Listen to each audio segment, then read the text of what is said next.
समर्थ श्रीराम. दशक 7 समास 5 द्वैत कल्पना निरसन.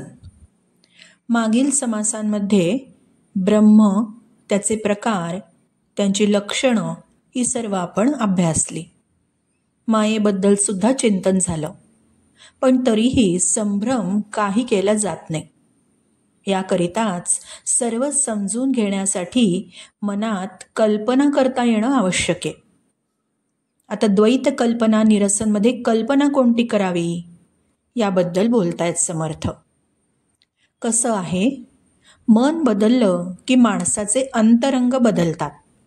मग तेच मन दृश्य गोष्टींवर लावण्यापेक्षा आत्मकल्याणासाठी लावणं केव्हाही संयुक्तिक.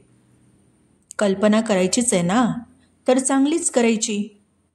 चांगल्या कल्पना आत्मबुद्धीकडे नेतात. वाईट कल्पना म्हणजे जसं भय, चिंता या देहबुद्धीकडे नेतात आणि त्यांनी फक्त घातच होतो. म्हणजे आपणच आपलं मोराल बुस्टिंग करायचं, अनावश्यक विचार डिलीट करायचे. जीवनात, प्रपंचात या गोष्टींचा आपसूक फायदा तर होईलच, पण ही सवय जर आपण करून घेतली, अनावश्यक विचार कमी करून डिलीट करण्याची, तर संशयसुद्धा कमी होतील. अविद्येचं स्थान विद्या घेईल. अनेक लोक कधी अत्यंत गोड बोलतात आणि लगेच दुसऱ्या क्षणी वृत्ती त्यांची पालटते. मग ही मनाची कल्पना दुहेरी खेळ खेळत असते.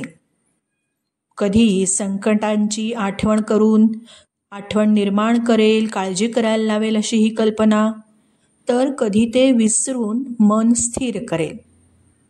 म्हणजे धातू एकच, त्याची देवाची मूर्तीसुद्धा करता येईल अतिशय सुंदर अशी, किंवा त्याच धातूची खाटिकाची तीक्ष्ण सुरी करता येईल. काय करायचं ते आपल्या विवेकबुद्धीवर आहे. कल्पनेमध्ये असं अचाट सामर्थ्य आहे.